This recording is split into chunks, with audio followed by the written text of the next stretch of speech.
Penjelasan paling mudah tentang Allah Tritunggal ini loh guys. Ini penjelasannya. Jadi gini guys.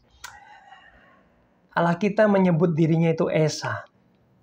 Kata Esa itu menggambarkan Allah kita. Tercatat jelas di Alkitab. Ada 5 ayat. Lalu yang kedua. Selain Allah menyebut dirinya Esa. Allah kita juga menyebut dirinya dengan sebutan kita alias jamak. Kita berhenti sampai di sini dulu ya. Itulah identitas Allah kita, titik. Jangan diolah. Berhenti dulu.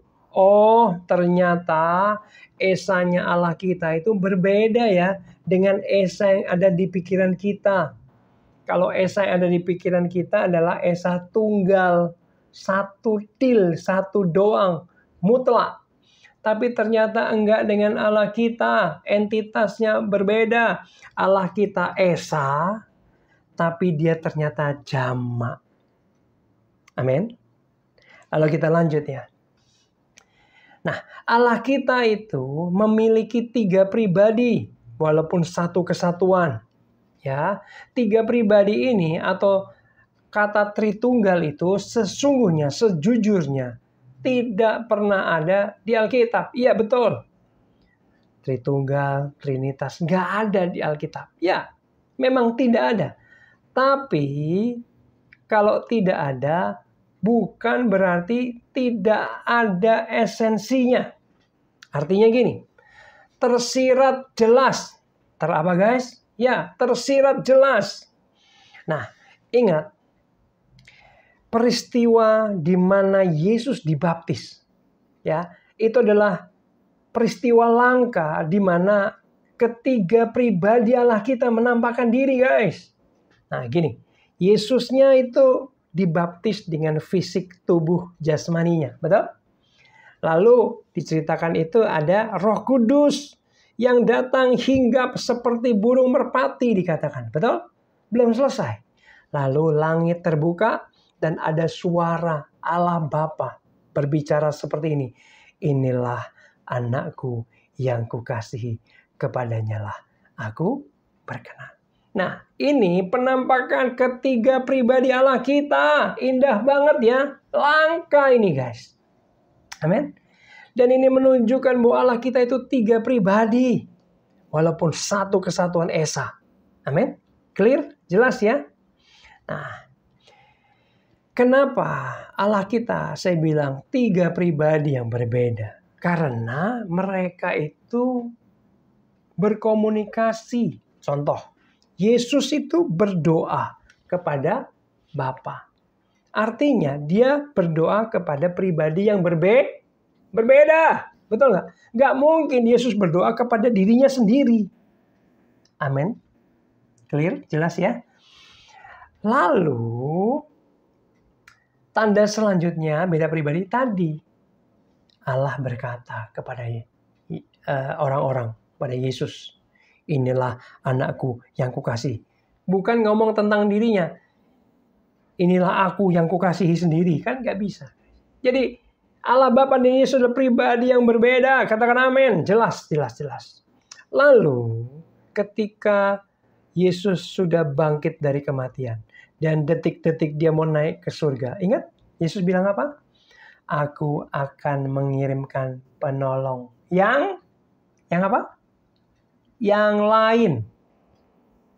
Artinya bukan dirinya. Tapi yang lain yaitu Roh Kudus yang akan menyertai kamu dikatakan. Nah guys, jelas banget ya. Allah kita itu Esa. Tapi ternyata jamak disebut kita. Dan dijelaskan, kita itu ternyata dalamnya ada 3 pribadi yang berbeda. Bapa, Putra, Yesus, dan Roh Kudus. Tapi dalam satu kesatuan. Nah, perhatikan tangan saya. Ini Allah Bapa. Di sini Yesus, di sini Roh Kudus. Allah Bapa bukan Yesus, bukan. Allah Bapa bukan Roh Kudus, bukan. Dan Yesus juga bukan Roh Kudus. Roh Kudus bukan juga Yesus. Mereka 3 pribadi yang berbeda, tapi dalam satu kesatuan. Esa. Bisa nangkap sampai di sini? Semoga ini jelas ya. Dan guys, tambahan bonus lagi. Ternyata Allah Tritunggal juga tersirat di PL Perjanjian Lama. Dan kerennya guys, dijelaskan di kitab yang pertama yaitu Kejadian. Pasal yang pertama. Dan juga ayat yang pertama, kedua, ketiga. Jadi sebelum kitab suci kita mencatat yang lain, Allah lebih dulu mencatat tentang identitas dirinya. Ya, ini keren banget. Kejadian 1 ayat 1 sampai 3. Yang pertama ya, pada mulanya Allah. Allah. Ya kan? Lalu ayat yang kedua, bumi belum berbentuk dan kosong gelap gulita menutupi samudera raya. Dan roh Allah. Lalu ayat kedua jelasin roh Allah, roh kudus. Yang keren ayat ketiga juga. Berfirmanlah Allah. Oh my God. Kita tahu sama-sama firman Allah itu adalah Kristus Yesus. Baca Yohanes 1 ayat 14. Firman itu bersama-sama kita menjadi manusia. Betul? Nah guys, ini keren banget. Walaupun tidak ada kata Tritunggal, tapi ternyata penjelasan tentang Allah yang 3 pribadi itu ada di Perjanjian Baru, tapi juga ada di Perjanjian Lama. Di kitab yang pertama, pasal pertama, ayat pertama.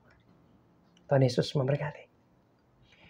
Kalau masih bingung, ya, nggak apa-apa, wajar.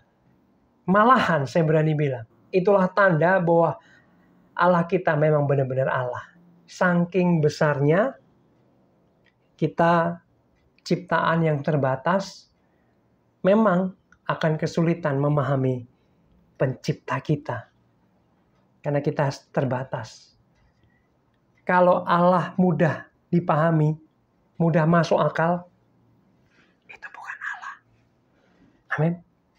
Allah yang maha besar itu memang sulit dipahami. Tapi dengan iman kita terima penjelasan dari firman Tuhan tentang Allah yang baru saja saya bagikan. Semoga ini menolong kita, nggak bingung lagi, menjadi berkat pengetahuan. Tuhan Yesus memberkati.